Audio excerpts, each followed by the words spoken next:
This time, I would like to introduce this topic in connection with the recent news about the removal of books related to Xi Jinping in China, and in relation to the two directions that have existed within the Communist Party for some time.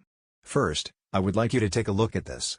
This is an article from the Songqi Xinbun website dated July 16, which states that China's Xinhua news agency, the Communist Party's media outlet, is praising Xi Jinping as an outstanding reformer on par with Deng Xiaoping. For those who have been closely watching China, this may seem a bit odd. Why? Because Xi Jinping is often seen as a Communist Party fundamentalist, more akin to Mao Zedong than any other past communist leader. In fact, his actions have often been closer to Mao than to Deng. Deng Xiaoping, on the other hand, was known for promoting economic activities and reforms, which led to China's rapid economic growth after his era. However, from the Communist Party's perspective, while there were positive aspects, there were also negative consequences. In extreme terms, for those who have prospered due to economic activities, the Communist Party regime could be seen as something that should disappear. There is a growing possibility that more people might start thinking that it would be better if China became like the United States, where the wealthy control politics rather than politicians controlling the wealthy. In China, it has been quite common for successful businessmen to quickly fall from grace. Sometimes they lose everything and even end up in prison. Even someone like Jack Ma is not immune to this uncertainty. Given this situation, wealthy individuals in China might hope that the country democratizes and becomes like America, where their assets would be protected, and they could potentially shift from opposing the government to influencing it. Although they outwardly obey the Communist Party, many of them probably hope that the regime collapses. However, many of these wealthy individuals have actually amassed their fortunes by collaborating with influential figures within the Communist Party. After becoming rich, their loyalty to the party diminishes, and they often start transferring their wealth abroad, buying real estate and sending their children to study overseas, with plans to eventually emigrate. From the party's perspective, allowing free economic activity has its drawbacks because wealth increasingly flows out of the country. This is why the Communist Party sometimes prioritizes maintaining its grip on power over economic activities.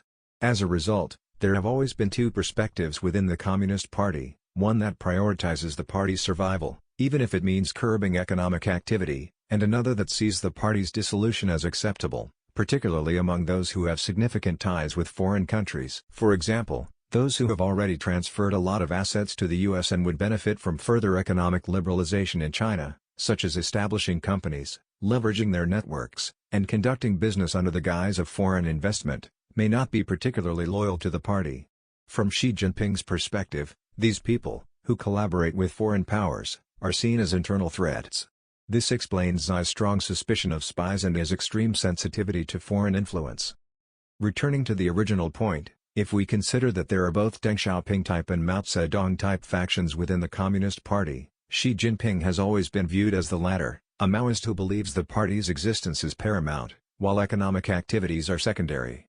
Xi has taken actions that align with this belief, such as cracking down on various sectors of the economy, including the IT and education industries, which were tied to IT as well.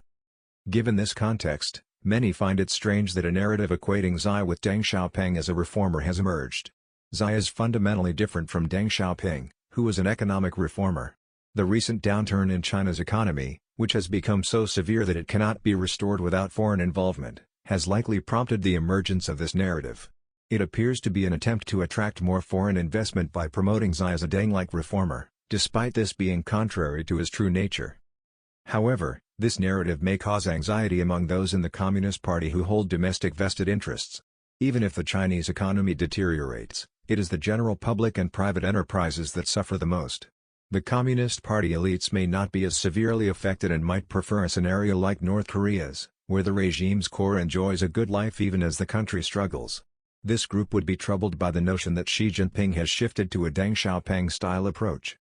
Amidst this, the sudden removal of an article praising Xi Jinping as a reformer from Xinhua news agency's website has caused a stir.